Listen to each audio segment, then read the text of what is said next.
वसुदेव सुतं देवं कंस मर्दनम देवकी परमानंदम कृष्णं वंदे जगद्गुरुम।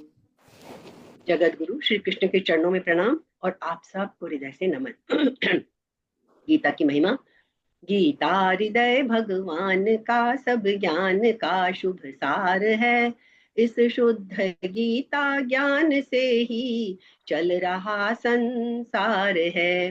गीता परम विद्या सनातन सर्वशास्त्र प्रधान है। पर ब्रह्म रूपी मोक्षकारी नित्य गीता ज्ञान है।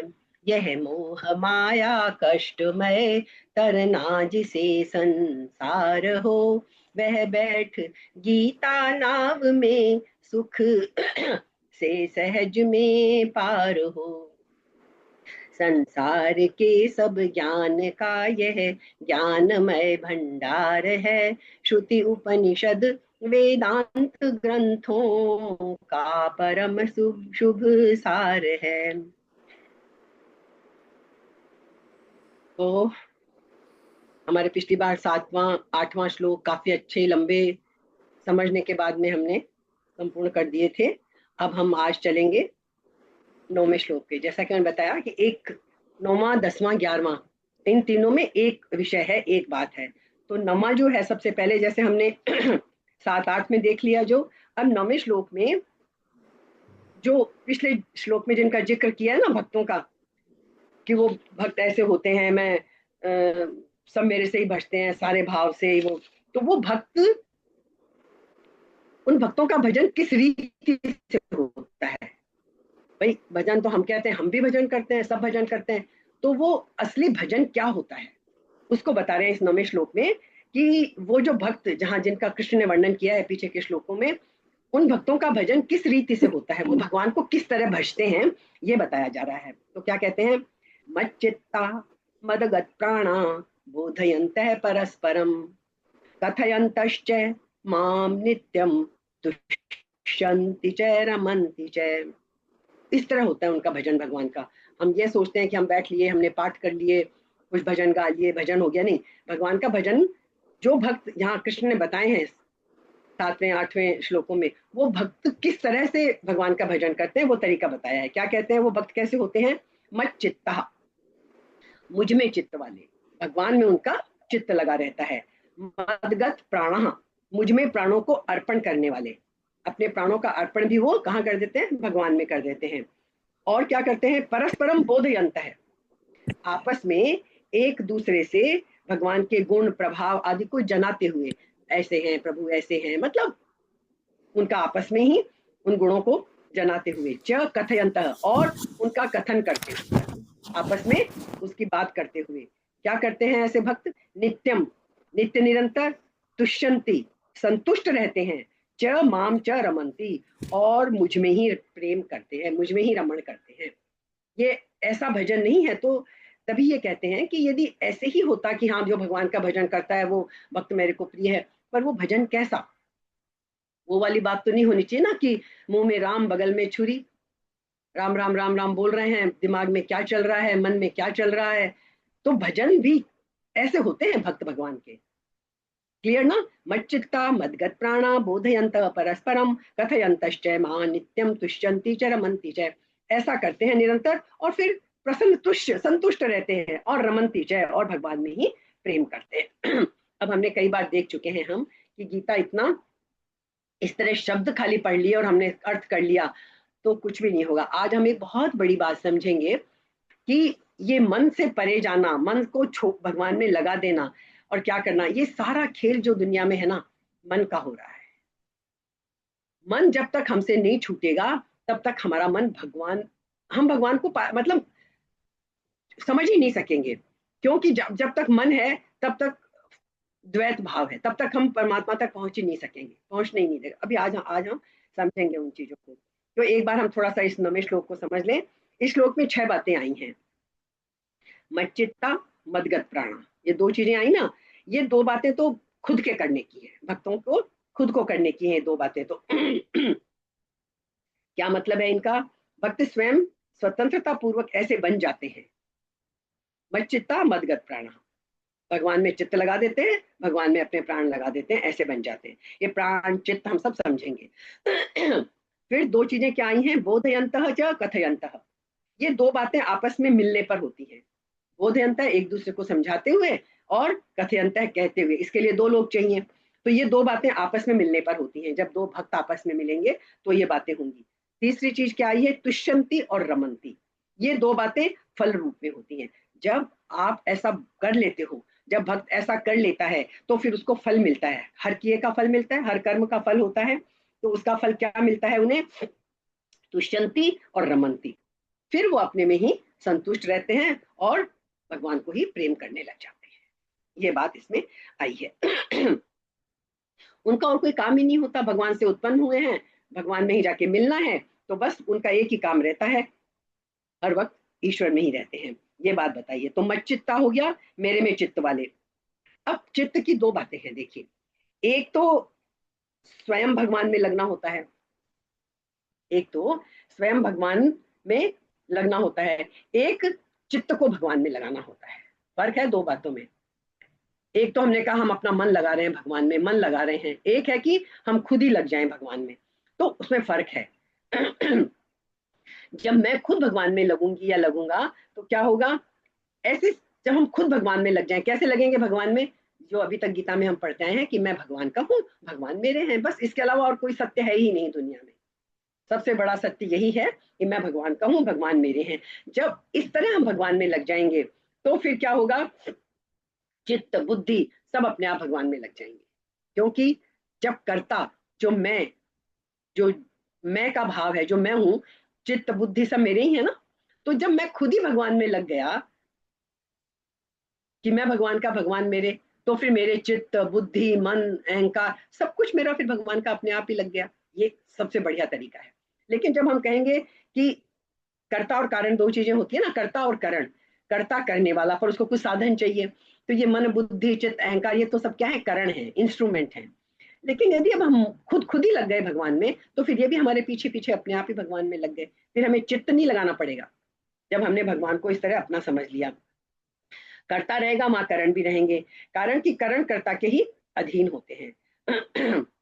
जैसे कोई मनुष्य परमात्मा प्राप्ति के लिए सच्चे हृदय से साधक बन जाता है, तो साधन में उसका मन स्वतः लग जाता है।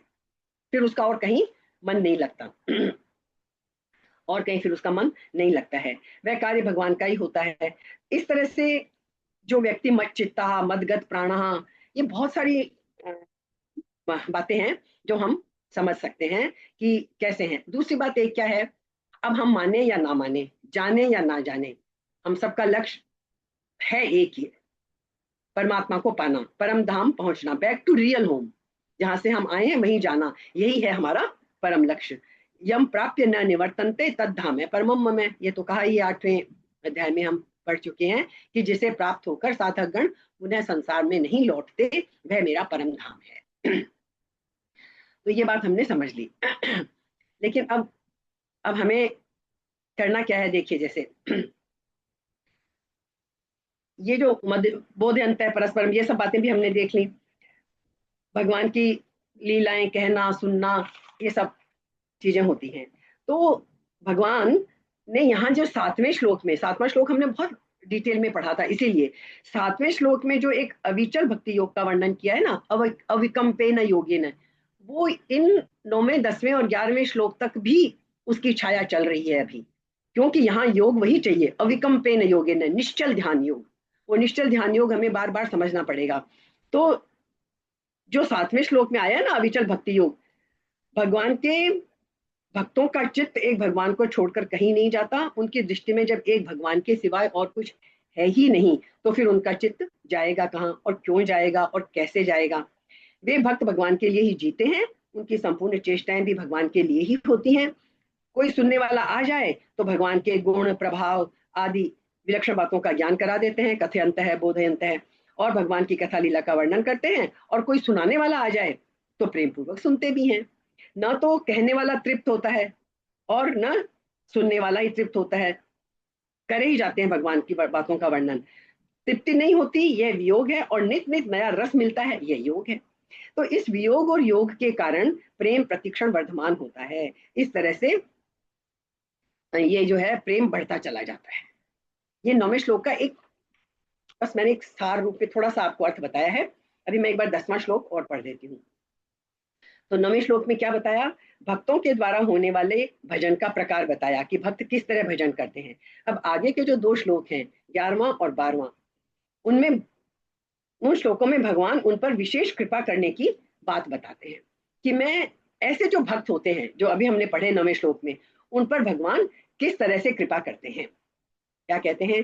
तेषाम सतत युक्ता नाम भजताम प्रीति पूर्वकम ददामि बुद्धि योगम तम ये न मामुपयांति ते। अब भगवान कैसे कृपा करते हैं ऐसे भक्तों के ऊपर? तेषाम, उन, सतत युक्ता नाम, जो जैसा अभी हमने 9वें श्लोक में पढ़ा, नित्य निरंतर मुझ में लगे हुए। ये बातें सब गौर से समझिएगा। नित्य निरंतर, पहले भी हमने चर्चा की थी, निरंतर का मतलब क्या होता है? गैप नहीं हो, जिसमें बीच में कोई अंतराल ना हो। नित्य निरंतर मुझ में लगे हुए, और क्या?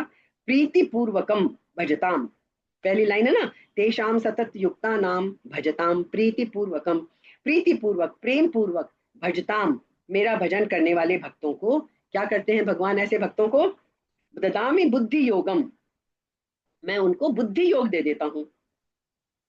क्या देता हूँ? बुद्धि योग। तम ये न मामू माम उपयांति ते, ऐसे मैं बुद्धि योग देता हूँ जिससे उनको मेरी प्राप्ति हो जाती है। जब हमने कहा हमारा लक्ष्य भगवान को प्राप्त करना ही है, तो फिर क्या हो जाएगा? भगवान की प्राप्ति हो जाएगी। क्यों? क्योंकि जो भक्त हर टाइम भगवान में ही लगा हुआ है, तो फिर भगवान उसको क्या दे देते हैं? बुद्धि योग दे देते हैं।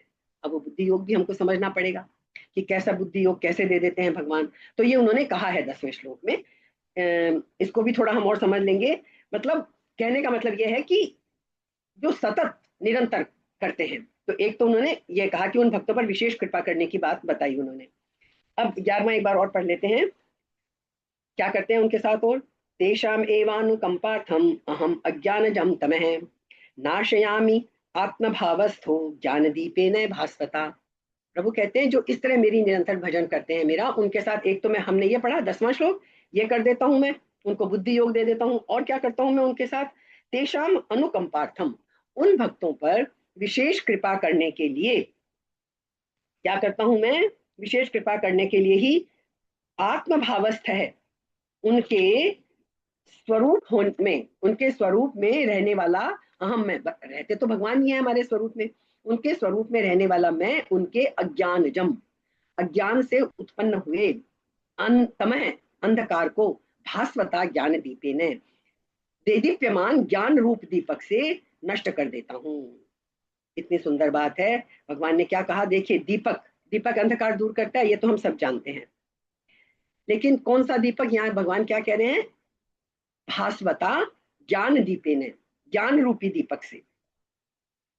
तो ज्ञान रूपी दीपक से क्या नष्ट करते हैं? उनके अज्ञान को नष्ट कर देता हूं। जब अज्ञान नष्ट हो गया तो फिर क्या होगा? जब ज्ञान आ जाएगा, बुद्धि योग मिल गया, पहले बुद्धि योग दे दिया, अब ज्ञान भी उनको दे दिया, अज्ञान नष्ट हो गया, तो अपने आप ही अब क्या बचा? फिर ईश्वर ही ईश्वर बचा, ईश्वर ही के पास रहेंगे वो। ठीक है। तो जब भक्त अनन्य भाव से भगवान में ही लगे रहते हैं, तो फिर सांसारिक सिद्धि असिद्धि में उन्हें कोई फर्क नहीं पड़ता, सब में समता रहती है ना। तो जब समता ही समता रहेगी तो फिर क्या होगा? समता के समान तो कोई पवित्र है ही नहीं। समता ही तो योग है। हमें हर चीज में समान रहना है। गीता का मैंने पिछली बार भी चर्चा की थी, समत्वम योगा उच्चते, समता ही योग है। तो ये तत्व रूप तत्व बोध जो है, ये भी भगवान खुद ही दे देते हैं ऐसे भक्तों को। भगवान खुद दे देते हैं का क्या मतलब है? कि भक्तों को इनके लिए इच्छा और प्रयत्न नहीं करना पड़ता। जब आपने एक ही बात कर ली कि बस भगवान मेरे, मैं भगवान का, हमें तो और कुछ पता ही नहीं है, तो फिर अब भगवान को ही चिंता करनी पड़ेगी। फिर भगवान उन्हें अपने आप ये सब दे देते हैं, उन्हें प्रयत्न नहीं करता। ऐसा नहीं है कि भगवान आके उन्हें कुछ कहेंगे कि ये लो, मैंने तुम्हारा अज्ञान दूर कर दिया, लो तुम्हें ज्ञान का दीपक जला दिया, ऐसा कुछ नहीं। जब वो ऐसा करेंगे तो वो अपने आप ही, उनकी ये सब चीजें पूरी हो जाएंगी भगवत कृपा से, उनको स्वतः हो जाएगा ये सब चीजें, तत्वबोध हो जाता है अपने आप। कारण क्या है? कि कि जब इतनी भक्ति भगवान में आ जाती है तो ये भक्ति क्या है, भक्ति माँ की जगह है, भक्ति रूपी माँ है। और माँ की दो संतान है, ये आपने कहानी पढ़ी होगी, ये बारे में जानते ही होंगे। भक्ति की दो बेटे हैं, क्या है वो, वैराग्य और ज्ञान। ज्ञान और वैराग्य, भक्ति जब है तो ज्ञान और वैराग्य अपने आप चले आएंगे। ये दोनों बेटे हैं, तो भक्ति माँ है और ज्ञान और वैराग्य बेटे हैं। तो जब भक्ति आ गई आपके अंदर, सब कुछ प्रभु का, मैं प्रभु का, प्रभु मेरे, ये भाव जब आ गया, तो फिर वैराग्य और ज्ञान ये तो अपने आप ही आ जाएंगे। ईश्वर दे देगा, इसका क्या मतलब है, इसी तरह दे देगा वो। अब ये बात भी हमको समझ में आ गई। इसलिए भक्ति के आने पर क्या होता है, समता, समता आ जाती है अपने आप ही, संसार से वैराग्य हो जाता है और अपने स्वरूप का बोध, ये अपने आप आ जाती है ये चीजें फिर हमारे अंदर। तो तात्पर्य यह है कि साधन जन्य पूर्णता होती है। जो साधन जन्य पूर्णता होती है उसकी अपेक्षा, एक तो हम कोशिश कर करके पूर्णता प्राप्त करें, तप करें, ये करें, वो करें, और एक होता है बस भगवान की भक्ति कर ली। एक क्या होता है, भगवान की हमने भक्ति कर ली तो अपने आप ये सब कुछ मिल जाएगा, ये इसमें बताया गया है। तो जैसे भगवान का अनन्य भाव से भजन करने वाले भक्तों का बहुत प्रसिद्ध है ना, आपने LIC के उसमें भी देखा होगा, योग क्षेमम वहाम्यहम। तो भगवान ये घोषणा करते हैं गीता में कि यदि तुम इस तरह से करते हो, अनन्य भाव से मेरा भजन करते हो, तो तुम्हारे योग और क्षेम की चिंता मैं खुद करूंगा। ये गीता का उद्घोष वाक्य है, आप कभी भी देखिएगा LIC के उसमें, योग क्षेमम वहाम्यहम, मैं तुम्हारे योग और क्षेम की चिंता मैं खुद करूंगा। ये भी 9वें अध्याय में हमने पढ़ा था, 22वां श्लोक। तो इस तरह जब हम भगवान के पूरी तरह परायण हो जाते हैं तो ये स्थिति हमारी हो जाता है। अब हमें क्या करना है। देखिए, जब तक सबसे श्रेष्ठ और आनंददायक वस्तु हमारा लक्ष्य नहीं बनती है, तब तक हमें प्रॉब्लम होती है, मतलब तब तक हम उस पूर्णता को नहीं पहुंच पाते हैं। तो अब हमें करना क्या होगा, जैसे अब हमने एक बार 9वां 10वां 11वां ये तीनों श्लोक एक बार कर लिए। अब हम इनको थोड़ा डिटेल में जाके समझते हैं। 9वां हमने क्या किया था, मच्चिता मदगत प्राणा बोधयन्ते परस्परम।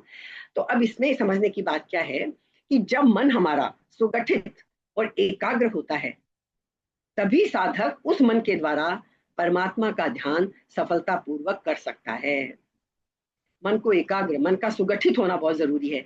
ध्येय से भिन्न विषय का विचार उठने पर यह एकाग्रता भंग हो जाती है। यदि हमारा ध्येय है ईश्वर को पाना, ईश्वर पे मन लगाना, लेकिन यदि अलग विचार उठ गए हमारे मन में, तो फिर समस्या खड़ी हो जाती है। एक बार यदि हमने निश्चयात्मक रूप से जान लेने पर, क्या जान लेना है हमें, कि ईश्वर और जीव का वास्तविक स्वरूप एक चैतन्य आत्मा ही है। मन में किसी भी प्रकार की वृत्ति उठने पर सत्य के साधक को इस आत्मा का भान बनाए रखने में कोई कठिनाई नहीं होती। तो इसलिए यहाँ कहा है मच्चित्ता, ये मच्चित्ता शब्द हो गया। समस्त प्राणों, अब क्या, मदगत प्राणा, समस्त प्राणों, तो प्राण शब्द एक तो आता है श्वास के लिए, हम जानते ही हैं प्राण। एक प्राण अर्थात इन प्राणों, प्राणों जब वर्ड यूज करते हैं, वैसे तो हमने पढ़ा है प्राण भी 5 तरह के होते हैं। इंद्रियों का भी मुझमें प्राण, इंद्रियां भी हैं हमारी, उनके लिए भी प्राण शब्द का यूज किया जाता है, प्राण वायु ही नहीं, इनके लिए भी होता है। तो जो हमारे 5 ज्ञानेंद्रियां हैं, उनको भी यहाँ दर्शाया गया है। तो ये जो इंद्रियां हैं हमारी ज्ञानेंद्रियां, यही तो द्वार हैं, यही तो वो खिड़कियां हैं जिनके द्वारा हमारा मन बाह्य विश्व में विचरण करता है। ये हमारी जो ज्ञानेंद्रियां हैं, आंख कान नाक, ये सब, इन्हीं के द्वारा तो हम बाह्य दुनिया में विचरण करते हैं। हमारा मन भटकता रहता है, देखने को हमें ये चाहिए, कान, कितनी हमने पिछली बार पढ़ा था कि 2 मिनट, 2 मिनट तो बहुत बड़ी बात है, थोड़ी देर भी हमें कोई कहे चुप होके बैठ जाओ, मौन होकर, नहीं रहा जाता है। तो ये जो बाह्य, ये हमारी इंद्रियां, ज्ञानेंद्रियां हैं, इन्हीं के द्वारा हम जगत के विषय में, मन में, सारे जगत के विषय हमारे मन में इन्हीं के माध्यम से प्रवेश करते हैं। अब ज्ञान मार्ग जो है, ज्ञान मार्ग, भक्ति मार्ग, कर्म, ज्ञान योग, भक्ति योग, कर्म योग, अलग अलग रास्ते गीता में बताए हैं ना। तो ये ज्ञान मार्ग जो है, ये विवेक पूर्ण विचार का मार्ग है। इसमें क्या करते हैं हम, इसमें विवेक के द्वारा मन को इस प्रकार संयमित और प्रशिक्षित किया जाता है। ज्ञान मार्ग में यही करते हैं ना, हम ज्ञान से समझाते हैं हम अपने आप को, कि जब भी मन हमारा इधर उधर भटके, तो मन को हम संयमित और प्रशिक्षित करते हैं कि जब भी कभी बाह्य विषय में विषय मन पर अपना प्रभाव डालें, तत्काल ही साधक अपने आप को उस आत्म स्वरूप का स्मरण करा लेता है, उसको स्मरण हो जाता है अपने आप, जिसके बिना वे विषय कभी प्रकाशित नहीं हो सकते। वो अपने आप को याद करा लेता है। ठीक है। फिर परस्पर चर्चा जब करते हैं, ये जो आया था ना, परस्परम बोधयंतः है, तो ये कब होता है? एक विषय में समान बौद्धिक रुचि के साधक गण जब आपस में उस विषय की चर्चा करते हैं। अब जैसे सोचिए, आज हम कुछ लोग बैठे हैं यहाँ पे, हमारी रुचि है, एक समान रुचि है, हम गीता समझना चाहते हैं, और आज हम यही बात फिर समझ के करेंगे कि आप देखिए, गीता की भी हजारों भी मैं कम बोलूंगी, लाखों टीकाएं होंगी। क्या कारण क्या है? गीता तो वही है, वही 700 श्लोक हैं। हमें क्यों गीता को इतना कोई किसी टीका से समझता है, कोई किसी व्याख्या से समझता है, कारण क्या है? ये सब बातें हमें जब ये श्लोक 3 श्लोक करेंगे ना, हमें सब समझ में आ जाएंगी। क्यों है गीता की हजारों टीकाएं? क्यों? कि जिन्होंने भी टीकाएं लिखी हैं वो अभी मन से जुड़े हुए हैं। मन से अलग होकर, यदि परमात्मा से एकात्म होकर जब मन हट जाएगा बीच में से, फिर जो गीता की टीका लिखी जाएगी तो सबकी टीका एक सी होगी। अभी क्या है, सबके मन अलग हैं, सबके भाव अलग हो जाते हैं, तो एक ही गीता की आपको हजारों टीकाएं मिलती हैं। अब अभी हम लोग क्यों बैठे हैं यहाँ इकट्ठे सब? हमारी हमारी एक बौद्धिक रुचि एक सी है। हम सब समझना चाहते हैं कि आखिर इतना हम सुनते हैं गीता गीता गीता, क्या है इस गीता में, हम समझना चाहते हैं। ये हम सब इसीलिए तो हम इस एक प्लेटफॉर्म पे बैठे हैं, क्योंकि हमारी एक कॉमन हमारा इंटरेस्ट है। तो इसीलिए भगवान ने यह कहा है कि बौद्धिक रुचि जब साधक साधक गण आपस में एक सी रुचि होती है तो वो आपस में बैठ के चर्चा करते हैं, जैसे हम लोग चर्चा करते हैं आपस में। और हमें अच्छा लगता है कि हम गीता की बात करें, चाहे थोड़ी देर ही सही। गीता के बारे में जब हम बाद में भी चर्चा करते हैं तो गीता ही के बारे में सब कुछ करते हैं। तो ये जो खाली पुस्तकीय ज्ञान हो गया, आपने भी गीता पढ़ी, मैंने भी पढ़ी, अब हम चर्चा आपस में जब करते हैं वो एक बहुत बड़ी बात होती है। ये जो संवाद की स्थिति है ना, इसीलिए हमने रखा है कि गीता पढ़ लें हम, उसके बाद हम डिस्कशन वाला स्थान जरूर रखें, वो बहुत इंपॉर्टेंट है। परिसंवाद, संवाद जो हम करते हैं उस वक्त, वो वेदांत में उसका बहुत महत्व बताया गया है। ब्रह्म अभ्यास कहा गया है उसको गीत वेदांत में, कि ये जो चर्चा करते हैं भक्त लोग आपस में, विद्वान लोग आपस में चर्चा करते हैं, भक्त गण, भगवान को पाने वाले सब एक ही रास्ते के राही, तो वो साधना का एक महत्वपूर्ण अंग है। क्योंकि हम अकेले ही अकेले पता नहीं सीमित रह जाएंगे, किसी का कुछ अनुभव है, किसी का कुछ अनुभव है, तो इसीलिए हम चर्चा करने बैठते हैं, सब अपने अपने अनुभव शेयर करें। तो इस तरह से ये हमें करना चाहिए। अध्यात्म का सच्चा साधक कौन है? जो अपने मन और इंद्रियों की सभी प्रकार की क्रियाओं में आत्मा का स्मरण बनाए रखता है। बस ये याद रखना है, इंद्रियां भी रहेंगी, दुनिया के काम भी हम करेंगे, बस एक स्मरण बराबर बना रहे हमें। ये आत्मा है, बस वो आत्मा मुख्य है, उसका स्मरण बनाए रखें। तो इसका एक उपाय क्या है? आत्म विषय में अन्य साधक जनों के साथ चर्चा एवं निधिध्यासन। निधिध्यासन ये वर्ड एक टेक्निकल वर्ड है, इसका मतलब होता है कि जो चीज हमने प्राप्त की है उसको हम निरंतर बनाए रखें। ध्यान की साधना में जब हम एक एक स्टेप ऊपर चढ़ते हैं तो निधिध्यासन में क्या होता है कि जो कुछ हमने प्राप्त किया है वो हमारा खाली बस क्षणिक ना रहे, निधिध्यासन हम उसको बनाए रखें। तो अन्य साधक जनों के साथ चर्चा करना और जो कुछ हमने प्राप्त किया है उसको बनाए रखना, वो है निधिध्यासन। और दूसरों के साथ चर्चा करते हैं तो उनके अनुभव हमें मिलते हैं।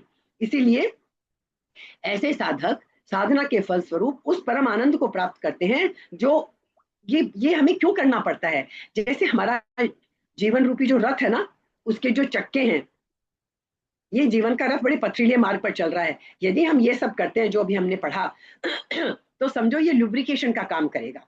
हमारे जैसे बोलते हैं ना, चक्के जाम हो जाते हैं, मशीन जाम हो जाती है, रुक जाती है, तो ये चर्चा करना, आपस में जो हमने खुद प्राप्त किया है उसको बनाए रखना, दूसरों से संवाद करके उनके भी अनुभव लेते रहना, ये सब हमारे लिए लुब्रिकेशन का काम करते हैं, हमारे उस जीवन रूपी पहिए को, जीवन रूपी रथ को आगे बढ़ाने में बहुत हमारी मदद करते हैं। और इसके होता क्या है, हमारी वो यात्रा सुगम हो जाती है। और 2 शब्द और आए ना, तुष्यंती च रमंती च। 2 शब्द और आए थे ना 9वें श्लोक में, कथयंतश्च माम नित्यम तुष्यंती च रमंती च। तो वो ये भी होते हैं, अपने आप को कहते हुए प्रसन्न होते रहते हैं। तो अब क्या होता है इससे? परस्पर चर्चा करने से ये भी हमने देख लिया। तो भगवान आश्वासन देते हैं कि पूर्णत्व का साधक, पूर्णता को, जो पूर्णता को प्राप्त करना चाहता है, ईश्वर के साथ एकाकार होना चाहता है, जब विचार मार्ग पर अग्रसर होता है, अलग अलग मार्ग है ना, तो विचार मार्ग पर अग्रसर होता है, तब तब उसे संतोष उसी समय मिलता है। संतोष और रमण का उसे अनुभव होने लग जाता है। संतोष और आनंद में, जब संतोष और आनंद मिलता है तो मन में ऐसा सुंदर वातावरण निर्मित होता है, क्या होता है, जो आध्यात्मिक प्रगति के लिए बहुत अनुकूल बनकर साधक की सफलता निश्चित कर देता है। ये उन्होंने कहा, साधक की सफलता निश्चित हो जाती है। तो प्रगति की सीमा तक पहुंचने पर साधकों को कहां से मार्गदर्शन और बल मिलता है, जिससे वे अपनी यात्रा के लक्ष्य तक पहुंचते हैं। तो अब हम इसमें क्या बताते हैं, ये दो श्लोक जो हमने पढ़े ना, 10वां और 11वां, ये 10वें और 11वें में फिर वो हमें बता देते हैं। तो अब हमें करना क्या है, परमात्मा की विभूति और योग को तत्व से जानने वाले अविकम्पेन योग में भाव समन्विता एंड मच्चित्ता मदगत प्राण, ये सब चीजें हमारे आगे। तो 7वां श्लोक भी अभी हमारे साथ साथ चल ही रहा है। ये बात भी हमें समझ में आ गई। अब ये जो 10वां और 11वां था, इसको भी हम थोड़ा सा हम इसको समझ लेते हैं। अब इन 10वें 11वें में क्या क्या, इनकी कुछ और खास बातें वो हम समझेंगे अभी और बाद में, लेकिन अभी हम 10वें 11वें को, तो क्या क्या हमने क्या समझा इतनी देर में, हमारा लक्ष्य जो है श्रेष्ठ और आनंददायक वस्तु हमारा लक्ष्य होनी चाहिए। जब तक ऐसा नहीं होगा, जब ऐसा होगा तो हमारा मन पूर्णतया उसमें रम सके, तब तक बाह्य विषयों, भावनाओं, विचारों के जगत के साथ तादात्म्य से हमारी सफलतापूर्वक निवृत्ति नहीं हो सकती। तब तक तो हमारा मन भारी चीजों में ही भटकता ही रहेगा। अब आनंद स्वरूप आत्मा में ध्यानाकर्षण करने की ऐसी सामर्थ्य है, और इसलिए जिस मात्रा या सीमा तक, जितना जितना, सबका अलग अलग होता है स्तर, कोई थोड़ा सा आत्मा में स्थिर होता है, कोई उससे ज्यादा, सबकी अलग अलग स्थितियां होती हैं। इसलिए जिस मात्रा या सीमा तक इस आत्म स्वरूप में मन स्थित होता है, उसी मात्रा में वह दुखदायी मिथ्या बंधनों की पकड़ से मुक्त हो जाता है। इस सत्य का भगवान श्री कृष्ण इस वाक्य में वर्णन करते हैं, जो सतत युक्तानाम भजताम प्रीति पूर्वकम, जो सतत प्रीति पूर्वक मेरा भजन करते हैं। ऐसे भक्त जो निरंतर भक्ति, संतोष और आनंद के वातावरण में, भक्ति, संतोष और आनंद के वातावरण में, भक्ति भी चाहिए, संतोष भी चाहिए, आनंद भी चाहिए, आत्मा का सतत, किसका चिंतन, सतत आत्मा का चिंतन करते हैं, उन भक्तों को स्वयं भगवान ही वह बुद्धि योग दे देते हैं। ये जो अभी हमने पढ़ा था, बुद्धि योग दे देते हैं, जिसके द्वारा वे भगवान को ही प्राप्त हो जाते हैं। ये बुद्धि योग का वर्णन, मैं बार बार कहती हूँ कि जो भी चीज का वर्णन हम गीता में आगे पढ़ रहे हैं, सब चीजें मूल रूप में एक बार हिंट में दूसरे अध्याय में आ चुकी है। दूसरे अध्याय के 39 में, 39 श्लोक में ये इसका वर्णन बुद्धि योग का किया जाता है। हमने अभी सब पढ़ लिया। आत्मा के अनंत स्वरूप पर निधिध्यासन से सम्यक ज्ञान प्राप्त करना, आत्मा का जो अनंत स्वरूप है उस पर निधिध्यासन अभी हमने यार समझ लिया था, सम्यक ज्ञान प्राप्त करना ही बुद्धि योग है। तो हम यहाँ इस तरह से कर सकते हैं कि साधन अभ्यास करने वाले साधक को सत्य का बौद्धिक ग्रहण होता है। अब हम केवल लौकिक जगत के सुपरिचित वाक प्रचार का उपयोग ही कर रहे हैं। एक्चुअली होना क्या चाहिए, ध्यान का अभ्यास, उसके द्वारा हमें करना क्या है, सत्य पर पड़े आवरण और तज्जनित विक्षेपों की सर्वथा निवृत्ति हो जाती है यदि हम इस तरह करते हैं।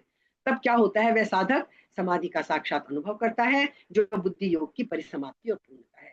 बुद्धि योग का परम लक्ष्य क्या है कि आत्मा के ऊपर जो आवरण और विक्षेप पड़े हैं वो हट जाएं, आत्मा का शुद्ध रूप हमारे सामने आ जाए। इसलिए तो बुद्धि योग के द्वारा भगवान कहते हैं, तो भगवान कृपा कर रहे हैं कि जो भक्त पूरे दृढ़ता से मेरे को ही भजते हैं, उनको मैं बुद्धि योग दे देता हूँ। और इस बुद्धि योग से क्या होता है, अपने भक्तों के लिए निश्चित रूप से क्या करते हैं भगवान। देखो, जैसे कभी कभी क्या होता है, कोई वस्तु विद्यमान होती है, हमारे पास विद्यमान तो सब कुछ है, लेकिन हमारी दृष्टि पे पर्दा पड़ा होता है, हमें वो चीज नजर नहीं आती है ना। जैसे हमें ध्वनि सुननी है, तो ध्वनि सुनने के लिए क्या चाहिए कि वो ध्वनि की तरंगे हमारे कानों तक पहुंचे, तभी तो हम सुन पाएंगे। ऐसे ही कोई चीज हमें देखनी है, चीज वहां पड़ी है, लेकिन यदि अंधेरा है तो वो चीज नहीं दिखेगी, प्रकाश चाहिए, तभी हम नेत्रों से ग्रहण कर पाएंगे। समझ लीजिए कुर्सी के ऊपर हमारी टेबल के ऊपर हमारी चाबी रखी है पर हमें नहीं नजर आएगी, यदि किसी ने आके लाइट ऑन कर दी तो वो हमें दिख जाएगी। तो हमें ये दृष्टांत इसलिए दिया है, ये ज्ञान कराया जाता है, वेदांत में दृष्टांत देके ज्ञान कराया जाता है कि आत्मा तो सदा हमारे हृदय में विद्यमान है, लेकिन प्रतिकूल परिस्थितियों के कारण, क्योंकि हम संसार में लगे पड़े हैं, हम उस तक जा ही नहीं रहे हैं, हम वो प्रकाश और वो ध्वनि के लिए जो चीजें चाहिए, तो इस आत्मा को पहचानने के लिए जो स्थितियां चाहिए वो हमारी दबी ढकी पड़ी हैं। तो ईश्वर कृपा करके वो बुद्धि योग दे देते हैं, वो सारा आवरण हट जाते हैं और हमें आत्मज्ञान हो जाता है। तो ये करने के लिए ये जो आच्छादन है, तो बुद्धि योग की साधना, बुद्धि योग की जो साधना अवस्था में ध्याता और ध्येय में भेद होता है। ध्याता और ध्येय, ध्याता मतलब ध्यान करने वाला, ध्येय मतलब जिस चीज के ऊपर वो ध्यान करता है, जो वो पाना चाहता है, इसे कहते हैं सविकल्प समाधि। आपने नाम सुना होगा ना, समाधि की अवस्था में तो पहुंच गए, लेकिन समाधि में भी एक सविकल्प समाधि होती है, एक निर्विकल्प समाधि होती है। तो जब तक ध्याता और ध्येय अलग अलग है हम जब तक इस स्थिति में है कि मैं ध्यान करने वाला हूं और मुझे ये पाना है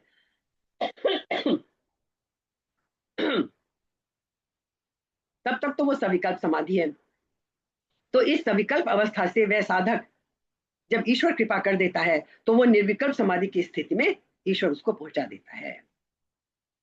सविकल्प समाधि तक तो हम पुरुषार्थ कर सकते हैं, निर्विकल्प समाधि बुद्धि योग जो है ना, वो अन्य स्थान से प्राप्त होता है। मतलब कहने का मतलब क्या है कि वो दैवी प्रेरणा, उसमें ईश्वर की कृपा जरूर होती है।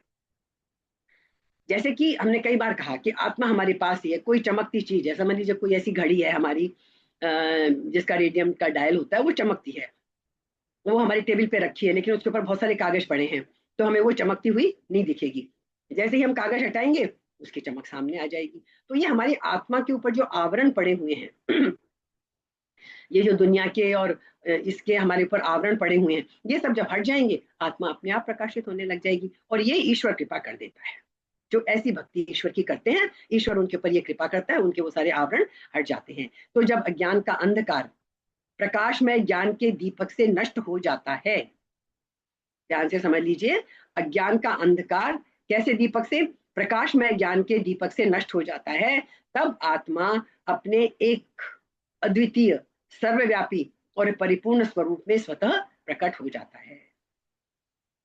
भगवान तो स्थित है ही हमारे अंदर, ये ईश्वर की अनुकंपा से ये सब प्रकट हो जाता है। उसमें अब उसको बहुत प्रयत्न नहीं करना पड़ता, ईश्वर ने कृपा कर दी, क्यों कि उसने बच्चे की तरह सब कुछ छोड़ दिया कि बस भगवान मेरे, मैं भगवान का, मुझे और कुछ नहीं पता। तो फिर भगवान को उसके योग क्षेम की अपने आप चिंता करनी पड़ती है।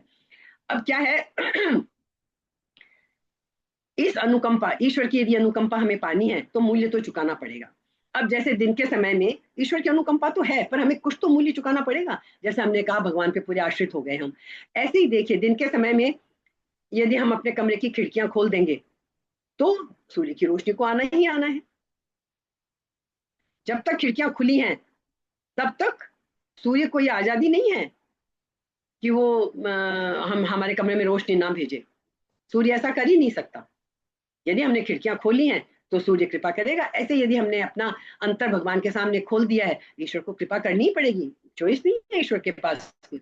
तो सूर्य प्रकाश का आह्वान उसी क्षण होता है जब उसके मार्ग का अवरोधक दूर हो जाता है। खिड़कियां खोली ना, हमने रास्ता दिया ना सूर्य के प्रकाश को आने के लिए, ऐसे ईश्वर की अनुकंपा पाने के लिए हमें रास्ता देना होगा। तो प्रारंभिक साधनाओं के अभ्यास से साधक बुद्धि योग का पात्र बनता है। तत्पश्चात निरंतर जब प्रयत्न पूर्वक अभ्यास करते रहते हैं तो फिर अज्ञान और ये जो विक्षेप आते हैं वो आवरण सर्वथा नष्ट कर देता है। तत्काल ही आत्मा अपने स्वयं के प्रकाश में प्रकाश स्वरूप से स्थित हो जाती है। तो जीवन का जो सर्वोच्च लक्ष्य है हमारा क्या है? चित्त शुद्धि और आत्म साक्षात्कार चित्त शुद्धि और आत्म साक्षात्कार। तो ये उपदेश तो यहीं पे खत्म हो जाता है। तथापि अब अर्जुन को फिर भी संतोष नहीं होता। हमने कितनी बार देखा है ना, अर्जुन को तो शंका होती रहती है, इसलिए भगवान से सहायता के लिए वो अनुरोध करता है 11वें 12वें श्लोकों में। लेकिन अभी हमने, हाँ अभी हम 8 9 ये सॉरी 9 10 और 11 इन 3 का ही करेंगे। आगे अर्जुन तो फिर संदेह करेगा, वो हम बाद में देखेंगे। तो जैसे ये कहते हैं कि एक एक और एग्जाम्पल, जैसे कि कहते हैं कि शेरनी का दूध केवल सोने के बर्तन में ही टिक सकता है। वैसे ही भगवान के द्वारा दिया हुआ यह बुद्धि योग और अज्ञान के अंधकार को नाश करने वाला ज्ञान, ज्ञान दीपेन भास्वता, एक कैपेबल के पास, एक समर्थ के पास ही जा सकता है, ठहर सकता है। और ये कैपेबिलिटी हमें क्रिएट करनी है। बस हमारा समय समाप्त होने वाला है। ये कैपेबिलिटी हमें क्रिएट करनी है। और वो कैसे क्रिएट होगी? अविकम्पेन योगिन, अविकम्प योग के द्वारा। फिर मच्चित्ता मदगत प्राणा, पहले भाव समन्वित होंगे, फिर ईश्वर में चित्त